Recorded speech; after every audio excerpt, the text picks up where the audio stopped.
ముందుగా నిన్న అంటే డిసెంబర్ 18వ తేదీన తిరుమలలో స్వామివారిని మొత్తం 70,457 మంది భక్తులు దర్శనం చేసుకున్నారు.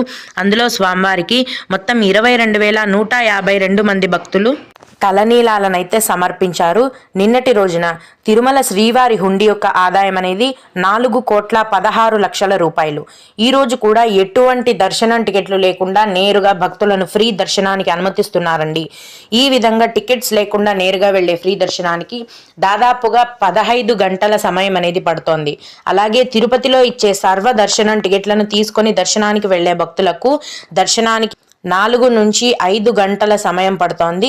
300 రూపాయల దర్శనం వారికి మరియు 500 రూపాయల దర్శనం టికెట్లు కలిగి ఉన్న భక్తులకు దర్శనానికి 3 గంటల సమయం అనేది పడుతోంది.